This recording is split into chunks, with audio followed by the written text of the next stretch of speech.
Welcome into the Sports Objective. 50 Pirates and 50 days. Bubba, we're rolling right along. We put some more up on SoundCloud for folks that maybe haven't seen these. If you're looking for the podcast version, we've done that. We've added some more today on SoundCloud, and then we'll do some more, I guess, on Anchor as well. The two places you can get 50 Pirates in 50 days, SoundCloud, and this year we added not only SoundCloud but Anchor. And Bubba, here's another one right here. Another great guy, another great pirate we have on today, and a future podcast on SoundCloud and Anchor, right? Absolutely. One of the best place kickers in East Carolina's history. No one that I can recall is more accurate. And this guy had a 58-yarder his senior year against Marshall up in Huntington. Welcome into the show, Michael Barbour. Thank you, guys. Thanks for having me. Definitely. We wanted to have you on 50 Pirates in 50 days. I was thinking right before I pulled in my driveway that it may be possible because of COVID. We were talking right pre-show, right before we went live with you, Michael, that I was just thinking that we may need to change the title. 50 Pirates in 50 days is supposed to be a countdown to the first game, August 29th. If this thing continues to go on, it might be 200 Pirates in 200 days. I don't know. But anyway, we're so happy to have you on. And before we get started, how are things with you right now? I know that you told us you're in Long Island. How are things with you as far as I know the city, man, was just unbelievable. The stories, someone that is involved in healthcare like myself, I can't imagine the epicenter. And it seems the epicenter is gone now from New York City. Things are better with you guys. And now it's down in Miami. Yeah, I mean, we're finally starting to return to some sort of normalcy here. We started going back into the office, which is in the city for work. There's barely anybody on the train, but traffic's back to full force, so that's great. But back in March when it hit us hard, I remember we do a lot of public projects. So I was in the city and I drove into the city and it took me like 40 minutes, and that's never happened before. And there was not a single car in the city. It was a little bit of an eerie feeling.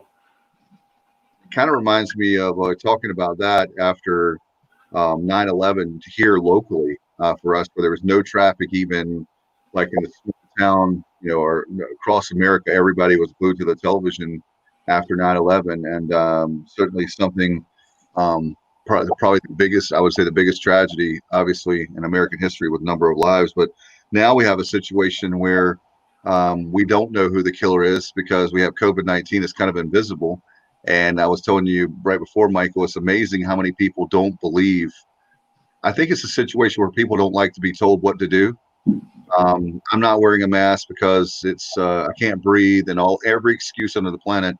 If we would just wear a mask, if people would wear a mask, and the Surgeon General and our friend Dr. John Bream talks about, if 80% of the people wore a mask, this thing would be over in like 6 weeks. But instead, it continues to go on. No social distancing.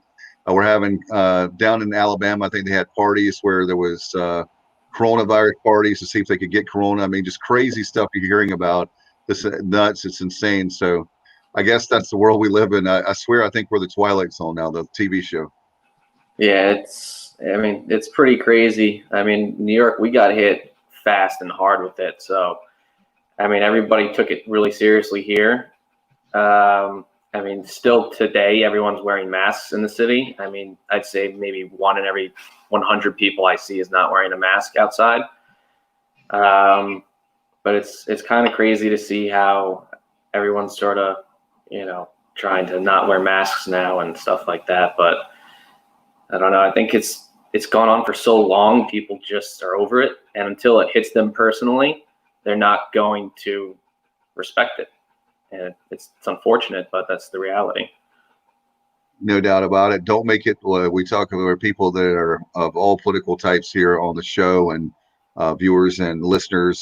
Stop making it political. Just wear a mask, and it's not about whoever the president or the governor is. Just do the right thing. And social distancing is certainly a big deal, and that's why we can't have mass gatherings. That's what I'm worried about now. We'll get to your career, I promise, but I'm worried about now as far as the number of fans we can have. I know we had Dave Lamont of ESPN was on last night with us. And I think, Bubba, after he said that, I think I'm starting to feel that way. Like one day I'm optimistic that we're going to have a football season, and then I'm not optimistic. And then I've been all over the board of this season for 2020. How do you feel, Michael? Do you think we're going to have any kind of season? Do you have any kind of gut feelings? If I had to guess, I would say that they'll just maybe do stuff without, fans attending, right? Because that's a big concern. But the other concern are the players, because it's a contact sport. They're sweating and stuff like that. So, you would know more about this than I do. I have zero background in medical field, so I mean, it's a tough call. Yeah. I would say at the very least, it's going to be postponed, if I had to guess.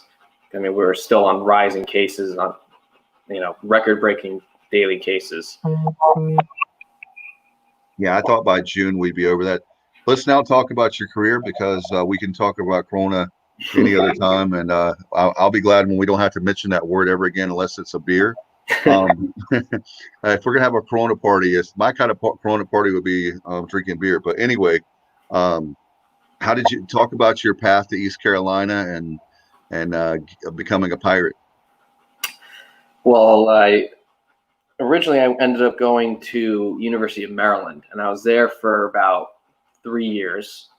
And when it was sort of, I guess, the opportunity was there for me to start, they brought in a kid from my high school that was 2 years younger than me on scholarship. And he was a great kicker, but that sort of blindsided me. And we had a very stiff competition, and I was starting all the way up until the day we had to leave to go play at Cal. And the coach took me aside and said, "Hey, we're going to be going with the other guy." And right then and there, I knew I had to transfer. It was a pretty devastating news. My family already booked tickets to go fly all the way out to see me play for the first time across the entire country. And, they just dropped the hammer on me. And after that game, my parents came up to me, trying to sort of console me a bit. I was like, "I'm transferring." And, as soon as that fall season ended, I was looking everywhere. I even stopped, I stopped going to practice. There were workouts, and I was like, "I'm transferring, guys. I'm done." And I couldn't find a school. So then I was in this awkward spot where I was like, okay, well, I can't not practice. So I had to sort of go crawling back to the coaches. And I remember sitting in Ralph Regent's office. He was the head coach at the time. And he's got this smug look on his face, like, "So they thought the grass was greener on the other side." And I was like, "I did." It's like, all I want to do is play. That's it. So he let me back in. And then all spring I trained and everything. And then one of my trainers, Coach McCabe, who works down at Alabama, Mike McCabe, he found ECU and connected me to Mark Nelson, who Trent was talking about. And then, that spring I told the coaches again, I was like, "Hey, sorry, I'm transferring. I'm gone again." And then I left. That's gotta be hard. I know you're not the coaches, but I didn't know. I knew obviously you transferred to East Carolina. I didn't know that part of things. How difficult? I just don't understand why they would wait to the last day. And I'm not trying to be. It sounds like I'm being judgmental, but I don't understand why you'd wait the last day to tell a guy that he's not going to start and the other guy's going to start. Was it that stiff of a competition where y'all were kind of neck and neck, and then maybe he edged you out? I don't understand why. It seems like you know it sooner. Yeah, we were, in the beginning I was starting because, he just got there. He had some nerves he had to shake off, but then, he shook them off and he started kicking the ball real well. And we were neck and neck. And, it's just a tough decision. They had two kickers there. I was there. It was my third year there. They just brought him in on scholarship. He's a freshman. They can use him for 4 straight years. So, I can see why they went with him. At the end of the day, it is a business. It's a multi-billion-dollar business. So, it's just unfortunate it worked out that way. But I'm kind of glad it happened, because when I had the transfer, I realized that this was it. There was no more do-overs. If I didn't get the starting job here, then all of this was for nothing.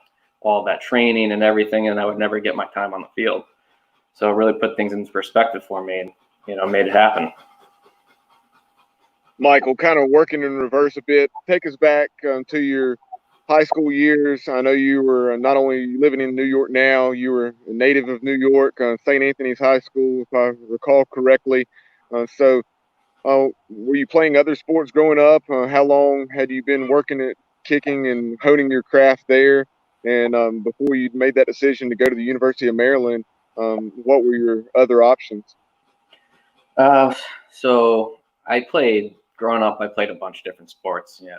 I started playing soccer when I was 4 years old or so, baseball a couple years later, and, turned out I wasn't so great at baseball. I think when I was 12 was my last season. I went an entire season without getting a hit until the very last game. My coach put me in to bat first because I had to leave to go to a soccer game, and then I got my first hit of the season, and then I ended on that high note. But I played soccer basically from when I was 4 up until I was 15, and I always wanted to play football, but my parents would not let me until high school. So when I tried out, I got onto the team as a wide receiver, and initially, before we put on pads, I was one of the best receivers. And then we put on pads, and then kids twice my size just started knocking me out, and I quickly fell to, bottom of the depth chart there.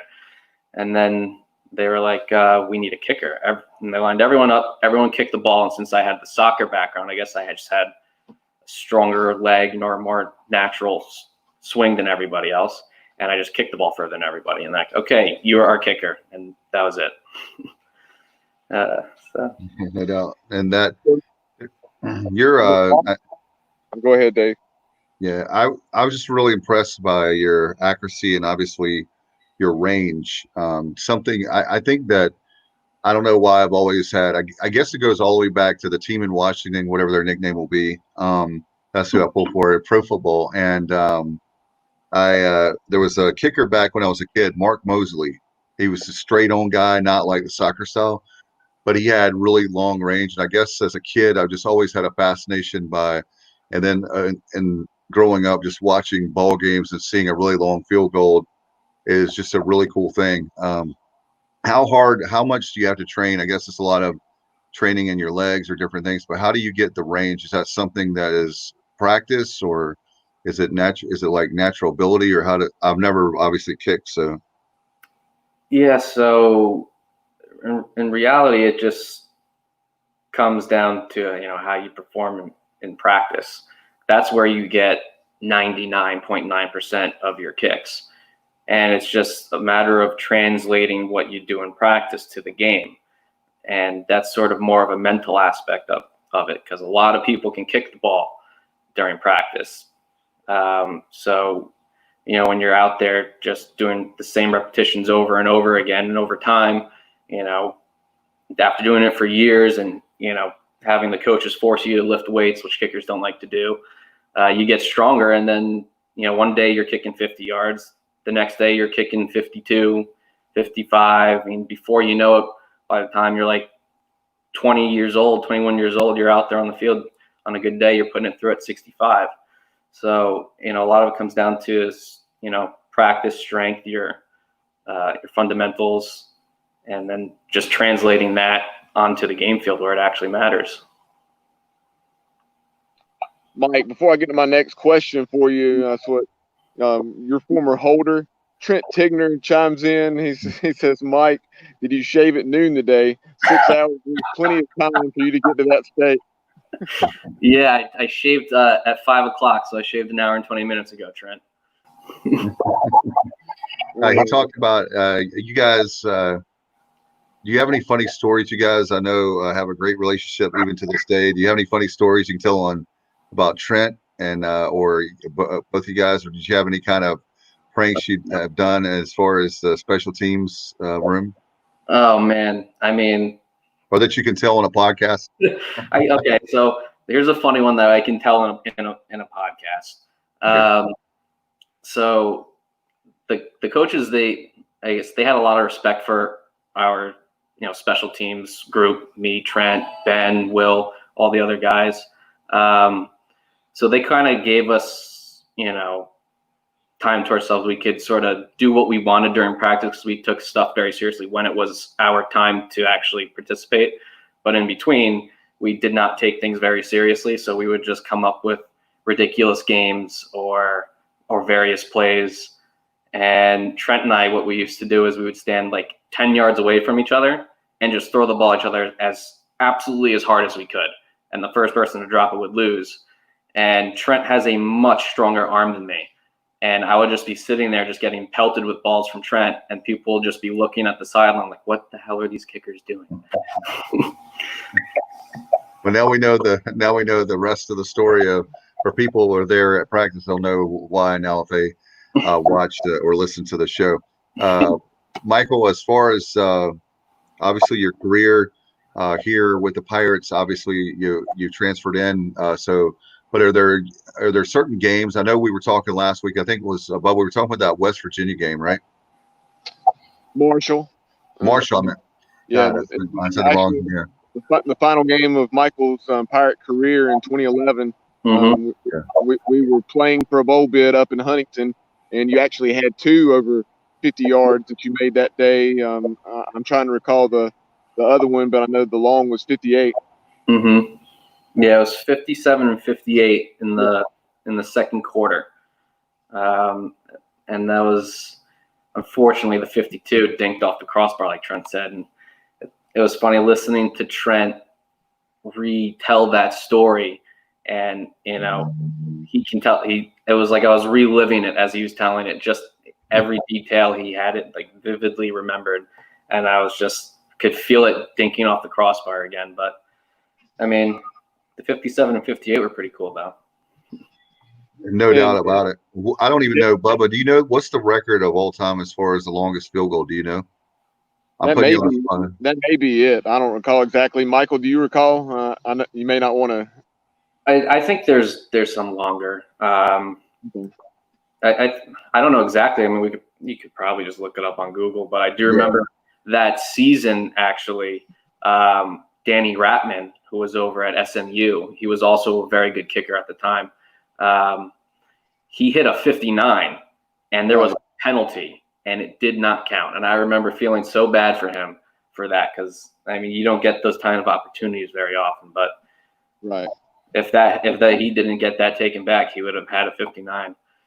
I wasn't sure about the American. I knew in the FBS ranks there had certainly been longer than 58, but as far as East Carolina is concerned, I think it may be the record or maybe tied for the record. I want to say Jeff Heath that kicked for the Pirates back in the early to mid 80s, that Jeff Heath maybe had a 58-yarder, but I may be mistaken on that. If not, he had one that was at least in the mid 50s. It was a tie for the ECU record of 58, but back then they were kicking off the 1-inch block, I believe. So I guess it's a record for off the ground. And that's what Jake Verity, the Pirates place kicker right now. He's a preseason candidate for the Lou Groza Award, and so he has an extremely explosive leg. Oh, that's great. Yeah, the Lou Groza Award. That's a pretty good list to be on in preseason. So. No doubt about it. What can you talk about? You're talking about certainly I've heard that a lot, and you hear coaches talk about, oh my God, kickers, but the mental part of the game, as far as you guys are kickers, I've always had more sympathy for you guys. I'm like, these guys only have a few times like out there, right?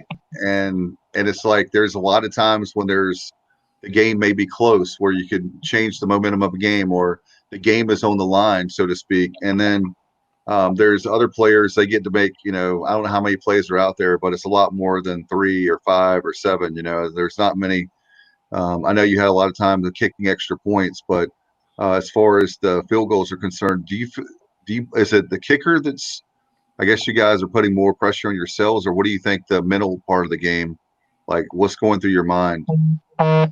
Well, for me personally, and I do think that a lot of the successful kickers sort of have the same mindset, is there's really nothing going through your mind. You can't afford to have any thoughts, because that's when things go wrong, right? If I remember that one game against, I think it was NC State maybe. I had to have a kick in the fourth quarter, and I didn't realize that there was a minute and a half left and we were down 3. I didn't realize that if I missed, we lost. I had absolutely no idea. Oh, wow.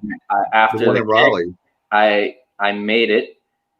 It was a home game, so maybe I'm thinking it could be. Yeah, you're right. You're right, Michael. That was the game where we jumped ahead 2 or 3 touchdowns, and NC State came back, and we Dominique Davis snuck it in there to win it. Oh, okay. Yeah. I'm sorry. And obviously Nagazu's interception. Yeah. Oh yeah, thank God for that. Damon Magazine saved my life that day, but yeah, I didn't even realize it until after the kick, and then afterwards my heart sort of dropped. It's like, wow, if I missed that, that was it. We were packing our bags. But yeah, you can't think about stuff because, the kicker is their own worst enemy sometimes when they start second guessing and doubting themselves. And that's when sometimes you'll see a kicker will just have a terrible day. It's because they get in their own head. Well, I would think that you play like you practice when you guys were talking about. I mean, how many hours do you guys, or how many hours you're out there like practicing like field goals and at a trend with the punting and all? How long do you practice out there as far as like I'm talking about like individual workouts, like individuals. Mm-hmm. So do you mean like during practice while like taking reps and stuff? Well, do you have time that you can actually go out and like kick on your own, or does it have to be inside of practice only? I guess is the question. Oh no, we could. Well, during the season, we would never go out on our own because we have practices all the time.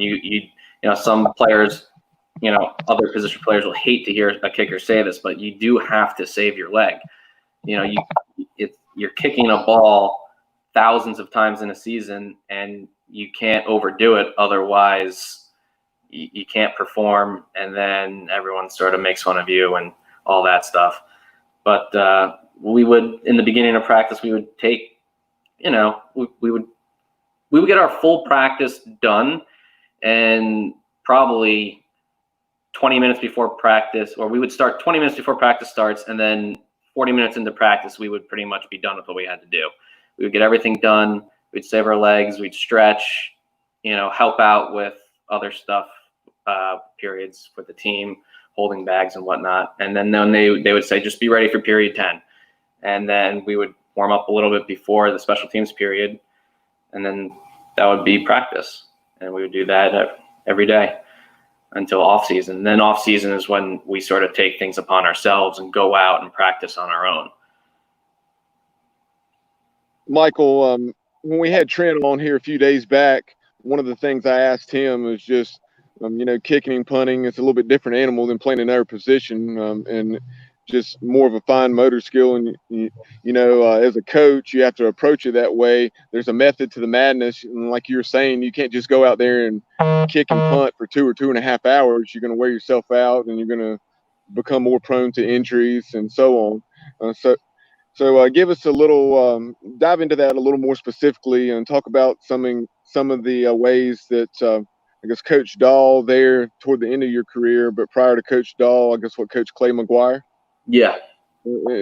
Talk about the approach the coaching staff took, whether it was the training aspect, specifically, in the weight room, or on the field, on getting those kicks in, charting those kicks, and the things that Coach Ruff and the staff would do to put you under pressure, whether it was a gasser on the line or something of that nature. Yeah, so in the weight room, they treated us, I think Coach Connors treated us just like everybody else. But Coach Ruff gave a lot of leeway with his coaches on the individual coaches on how to coach their players. So Coach McGuire we had a great relationship, and he trusted us, and mostly he trusted Ryan Doherty to keep us in line and everything like that. And we sort of had, a mutual relationship where he knew we knew what we had to do, and we just went out and did what was expected of us. And then, of course, Coach Ruff during practices would put pressure situations on us, where, missed a kick, the team had to run, stuff like that. Or if something went wrong in a game, I remember one time they called for a field goal pretty late. It was sort of like they didn't call a timeout, and we had to actually rush, and it was a 53-yarder. And I think it was my first season, and it just dinked right off the upright. So then the next week in practice, they simulated that again and did a rush field goal from the exact same spot. And, they would do stuff like that, simulate game scenarios, high pressure scenarios to try and get us ready for it. What do you think, Michael? What do you think that Marshall game was? That the kick I would assume that's the one you're most proud of, or is there other ones that you? I mean, I guess I know you had a lot of big kicks, so it's kind of hard. Yeah, I guess in reality, the biggest kick I had would be the kick to tie the game against NC State from just an impact standpoint. But personally, I guess being like the kick I'm most proud of, or in my career, I would say was that 57 and the 58, and they were both in the same quarter. So I thought that was a cool feat. And I remember it was funny because I didn't think that they were even going to ask me to kick something from that far, even though they knew I had that range. I remember I was on the sideline just kicking into the net, and it was, I think, third down. This was for what became the 58-yarder, and Doherty comes sprinting through the sideline, pushing people out of the way, trying to find me. Comes running up to me. I was like, Mike, 58-yard field goal, yes or no? And I was like, well, I was hitting, from a 60. And he's like, yes or no? And I was like, F it, let's do it. And then he ran up to Coach Ruff and was like, field goal. Just looked him in the face and just said, field goal. And he looks at me and goes, Are you sure? And he goes, yes. And he goes, all right, sent me out there. So I thought that was pretty cool. And then it went through. And then I think the next drive or two, we found ourselves after 57 yards out with, I think, 2 or 3 seconds left on the clock in the half, and just hit it again.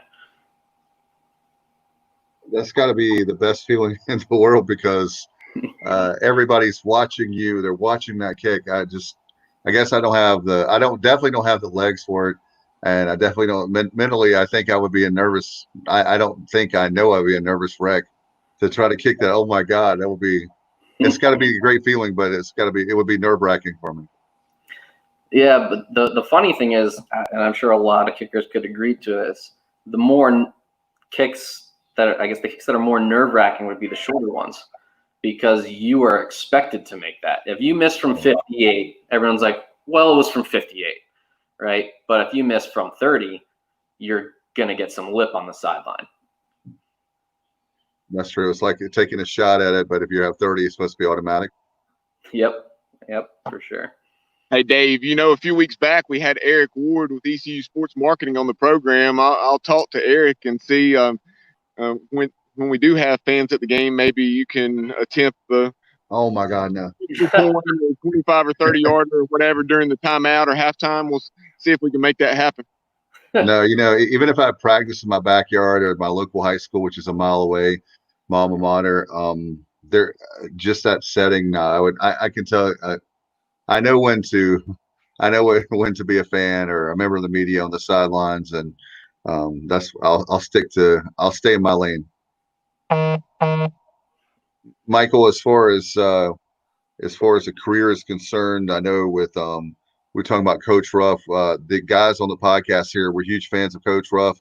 Can you talk about your relationship with him? And he's very special to us. I know here people call him a teddy bear and big teddy bear, and how great he is, and that's how we feel about him. But as a coach, how special is he to you?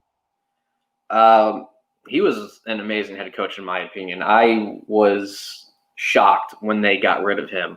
And I mean, I understand to them, a lot of times it's business, which is unfortunate. But when that happened, I remember reaching out to some of my teammates and saying they will never find a head coach with as much heart for the program as Coach Ruff did. He literally lived and breathed as a family atmosphere for that team. And when I was coming from Maryland, I can tell you that it was a night and day. The University of Maryland at the time was strictly business. They made the players know it was business. That you either performed or you were just not playing, and that was it.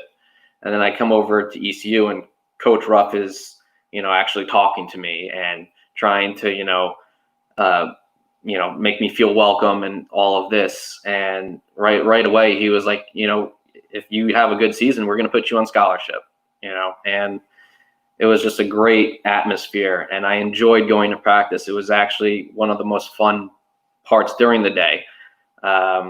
Granted, I didn't have to do as much, physical activity as some of the other guys, so they might, beg to differ. But, for me, it was a great time.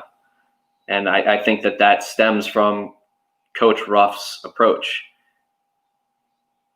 No doubt about it. He has a way of, I think, including us, those of us in the media, fans, no matter who meets him, I think he's, what is it, Bubba, that Kyle always says he's real? And he's real. They said and that was one of Ruff's sayings. Real recognizes real, and real also recognizes fake. Yeah, and so like when you're around him, you feel very comfortable. I can say that if my son Alexander, I don't know how Bubba feels, but my son wants to play football. He's 7 years old. If Ruff were still the coach, and if he were being recruited by East Carolina and he decided to go to East Carolina, I would feel really good knowing that Coach Ruffing McNeil is coaching my son, because I know that he would take care of him. And I know that with his values, that if my son was out of line, he would make sure that he was back in line. Yeah. Yeah. And don't get it wrong. A lot of people say he was a teddy bear. That's not true. I mean, he was a head coach, and they're not soft men. If you did something that was not in the team's best interest, or you were being selfish in, let's say, your nightly activities and you were a member of the team, he would make sure that you knew and everyone on the team knew that he was not happy, and you would just be verbally abused in front of everybody. But he did that because he loves the team and he loves the image of the team. And I remember one time, my New York self hadn't become accustomed to sort of the Southern etiquette yet. And Coach Ruff was talking to me, and we're having a serious talk. And I just kept saying, yes, yes, yes. And he looks at me, stops for a second, just goes, yes, sir. And then drives away with his golf cart. And I nearly crapped myself. And from that day on, I never once said anything to him that didn't end with sir. I remember one, Bubba, and I know maybe Michael, you can, obviously you're a former player, but I remember a few times, one specifically, which I won't name the player in particular, but he said, talking about disciplined players and some that were off the team, he said, I love him, but he said, I love East Carolina more and the university more. And it wasn't that he had any personal vendetta against that player, a former player. It was just the fact that he had to obviously protect ECU and the rest of you guys who were not getting in trouble or as much trouble. I guess there's some like being late to a meeting or something, which you're going to be a team rule or something, is not the same as obviously criminal activity like some players unfortunately do. Yeah. I also think that he viewed his job as, protecting and coaching and guiding the entire football program, and if his thing was being all in. He said that all the time. And if you were all in, or if he at least thought you were all in, he would take you under his wing and he would defend you tooth and nail. But if you went outside and you were not all in, that was it. You were basically just dead to him. He would try and bring you back, but if you were just outright, not doing your part, then just leave.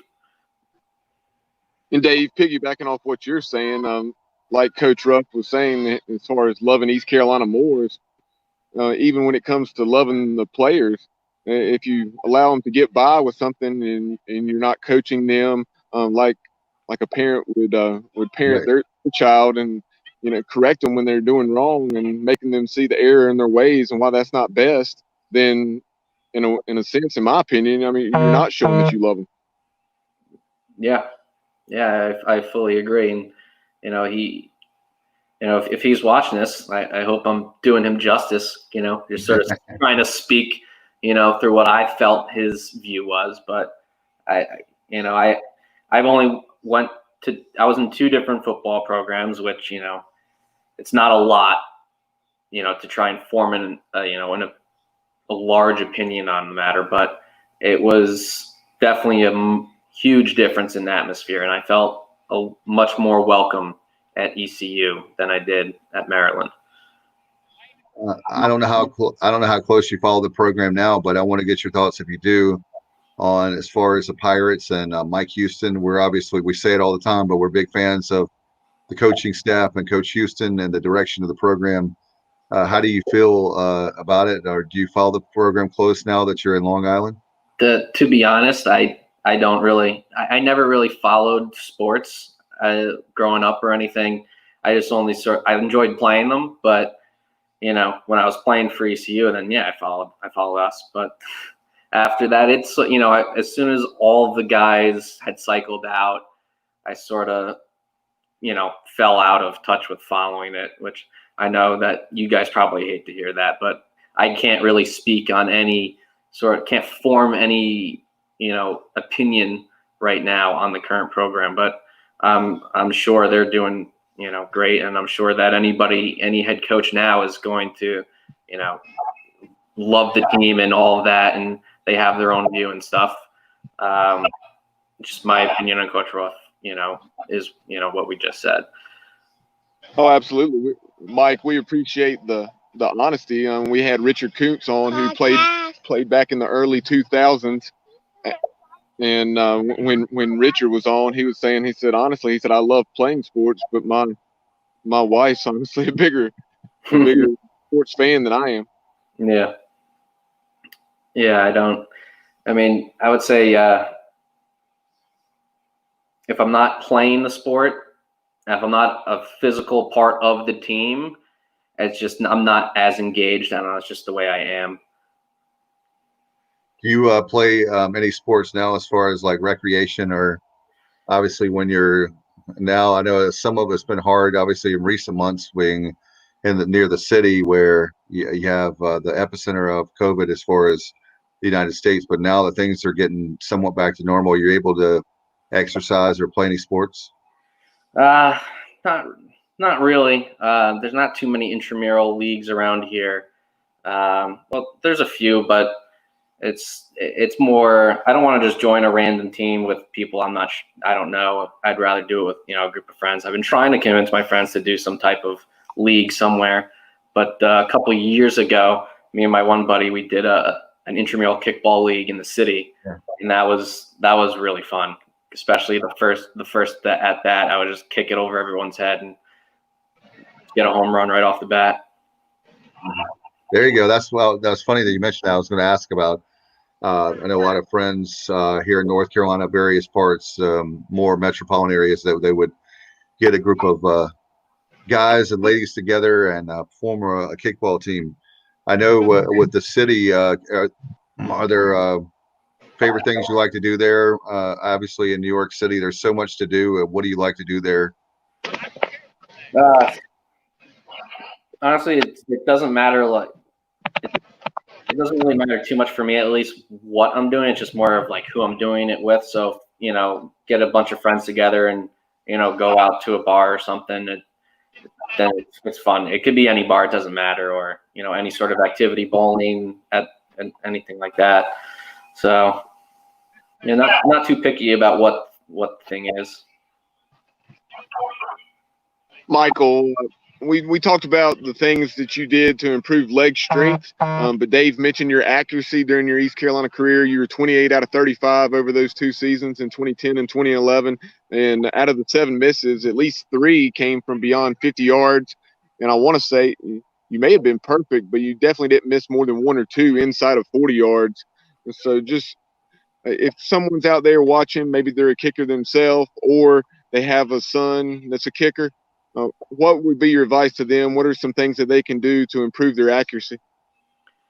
Repetition, practice.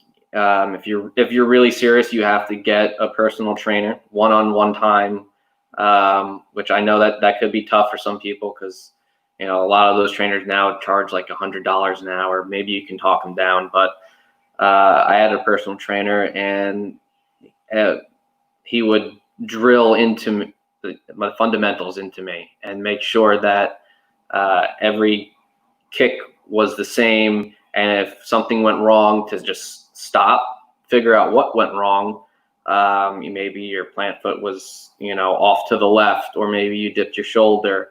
There's a bunch of different things that only a specialist really knows as to what can go wrong when you're kicking. So you only pick up on those after years of practice, years of experience, and surrounding yourself with people that also are experts in the field and can point them out to you, so that when you make that mistake, you will start to feel the mistake, and you'll eventually not even have to look at the kick and be like, I dipped my shoulder, I pushed that to the right. And then you look up, and sure enough, you did. And eventually you can learn to correct those mistakes. And then it's just repetition, practicing perfect kicks. And then you just have to get very focused and be able to drown out all the noise, all the pressure, try to feel absolutely nothing at all, to then make it to be starting and play in the game. And once you make that first kick, I remember it was, what was it? It must have been at 3.5 years from the time I went without actually scoring points in a game, from high school to college. And it almost felt like it was like a massive weight lifted off my shoulder to get back into the game. But it's, you just got to stay mentally strong. And once you make that first kick, it's just like, oh, wow, I can do this. And you just keep going. Michael, one question I have is never ask a kicker, so maybe you can help me. I mentioned I have a 7-year-old son, but is there a right age that kids should start out kicking, or does it really matter, or you can wait to middle school or high school to start, or does it really matter? It doesn't. It doesn't matter. I didn't kick a football until my freshman year in high school. There's some kickers that are very successful that didn't even start until maybe even college. It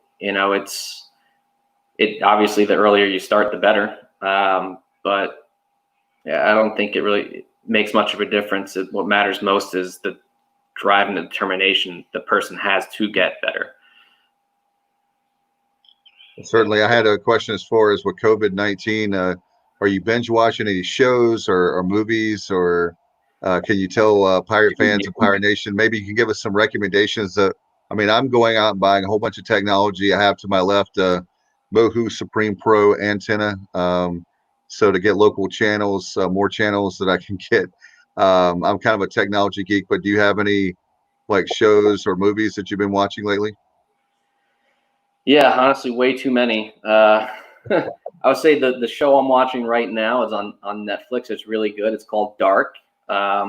It's in German though, so you kind of got to watch it with subtitles. I know a lot of people don't like doing that, but it's worth it. It's a good show. So Dark. So we got to remember Dark on Netflix.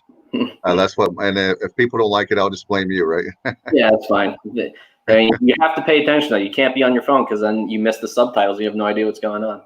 That's right. You got to pay attention. Something I don't do very often. But anyway, Michael, how can people follow you on maybe social media before we let you go? I don't really have much social media. All I have is Facebook. I don't have Twitter, Instagram, anything like that. So, to be honest, I don't really pay much attention to my Facebook. I messaged Trent and I was like, Trent, I don't remember my Facebook login. So just text the Bubba my number if they want to get me on the show. So, well, what an honor to have you on. I want to thank you for your time at Pirate Nation in Greenville and putting on the purple and gold. You guys mean a lot to us, the former football players. And that's why we do 50 Pirates in 50 days to honor you guys. And it's always, like I've said several times this season so far with 50 Pirates in 50 Days. It's great to see what you guys are doing now because you guys leave. We want a guy like you that was so accurate. We want to keep you for years as a kicker, and that's not reality. So good luck to you there in Long Island, and hopefully we can get rid of Corona sooner than later. And I'd love to have you back on the show sometime soon. Sure, I'd love to be back. Thank you guys for having me, and thanks anybody from the team's watching. Thanks for a good 2 years. All right, man. Hope you have a great night, and look forward to again having you back. All right, thanks. Take care. All right. That's Michael Barbour there. Appreciate him very much for coming on the show tonight, as we are so glad to have each and every one of you in Pirate Nation. We have so many great players, former players. It meant a lot to have him. He was awesome. And of course, like I was just saying, where are they now? Well, you found out, and certainly we want you to make sure that you go back, and we have 50 Pirates in 50 Days archived on Facebook, and of course, we also have them on our YouTube channel. As far as viewing them, as far as listening to them as a podcast, this year we added Anchor. Last year we had SoundCloud only. This year we have SoundCloud and Anchor, so you can go back, and if you're driving down the road, you can listen to it that way. I want to thank Michael. Obviously, Bubba had to run there, spending some family time, so thank you, Bubba. Appreciate it very much. We've got lots of great shows coming up. Don't forget, we had the Triple Dave show last night. We have Dave Lamont of ESPN, and of course, Dave Gorin of the National Sports Media Association out of Winston-Salem. Last night on Wednesday, we had Coach Kim McNeil on. It was a great show, so we'll be putting those out as a podcast here on Friday night. All right, for Bubba Rosenbaum and Michael Barbour, I'm Dave Richmond. You've been watching 50 Days and listening to 50 Day Pirates in 50 Days right here on the Sports Subjective. Good night, everybody, and go Pirates.